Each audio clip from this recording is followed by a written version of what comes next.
The auction started late, with empty chairs and the stale smell of old coffee in the town hall.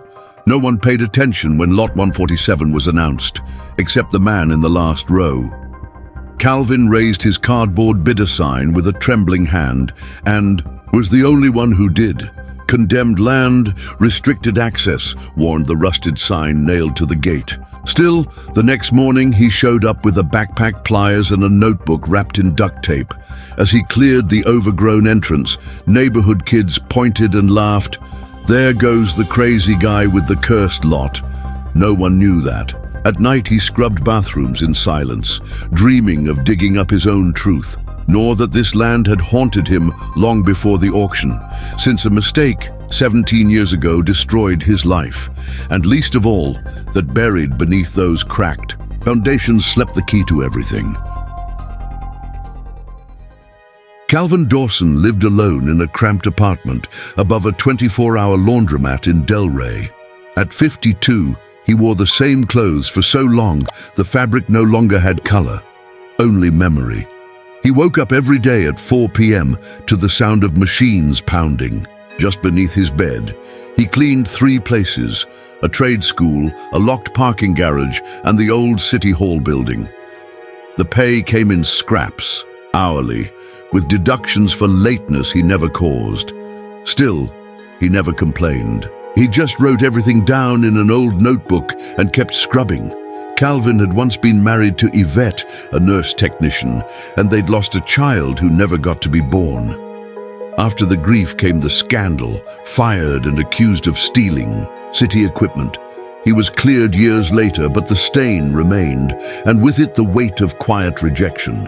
To the city, he was a defeated janitor, without ambition, without voice, without history. But every night, after his shift, he watched municipal auction videos on the gas station's Wi-Fi. He studied laws on abandoned lots and bookmarked pages of a $2 legal guide from a thrift store. He knew Lot 147 had been listed as non-productive since 1996, the same year he was falsely accused. And he knew from old blueprints that a buried structure still lay beneath it, tied to the Central City warehouse.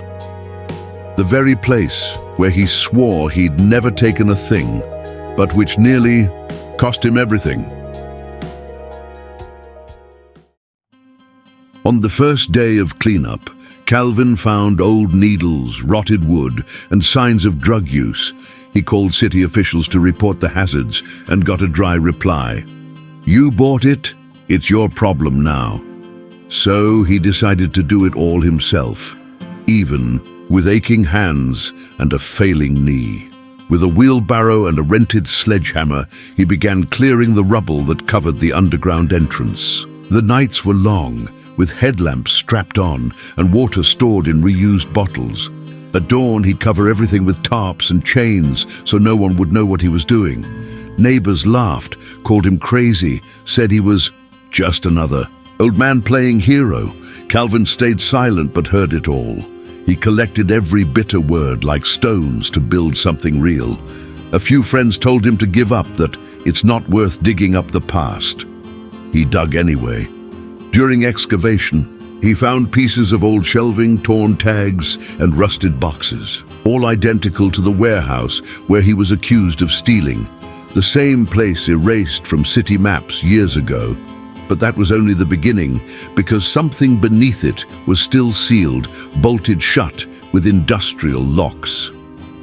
One night, as he tried to break one of the latches, Calvin heard footsteps nearby and killed his flashlight. 3 men stood at the curb watching the lot, snapping photos and whispering. By morning, someone had broken his chain and left a wooden cross at the entrance. Calvin reinforced the gate with steel sheets and started sleeping on site, on a mattress. Under the cracked awning, he began feeling watched, like his past was waking up with the dirt he unearthed. And still, he kept going, because something inside whispered, "It's all here, and they'll try to stop you." On the coldest night of the month, Calvin managed to break the final steel lock with a crowbar. The structure gave way with a sharp crack, revealing a concrete staircase leading into darkness. He took a deep breath, stepped down slowly, and found a military-grade safe bolted to the wall. Inside were airtight boxes, leather folders, and reels of magnetic tape still labeled. Some bore dates from the 1990s and stamps from the city government itself. Calvin trembled. It was the secret archive of the old warehouse, and he'd never known it existed. Opening the first folders, he found forged receipts, bank statements, and names of politicians still in office. There were documents proving overpriced purchases of supplies that had never been delivered, and among them, a memo signed with his old fingerprint used to frame him for the 2006 theft. Calvin fell to his knees. The files didn't just prove his innocence, they showed he was a scapegoat. The scheme was run by insiders at City Hall, now heads of powerful private firms. They'd shut down the depot, erased the records, and left him in the shadows for nearly 2 decades. He spent 2 days scanning everything, afraid something might happen before he could release it. On the 3rd day, he sent the files to independent journalists and backed them up in encrypted clouds. Then he held an impromptu press event on the sidewalk of Lot 147 with a hand-painted sign, "Truth Unearthed." The backlash was immediate. Headlines on blogs, radio reports, activist groups rising in his defense. But Calvin declined interviews. He simply said, "My name isn't worth millions, but truth is worth more than my life." And then, without warning, he vanished from the city in the same silence he had always lived, leaving the lot open and lit. Today, Lot 147 has no fences. Volunteers turned it into a public garden where youth learn about justice and memory. On the wall, someone painted, "Calvin didn't run. He cleaned what no one dared to see."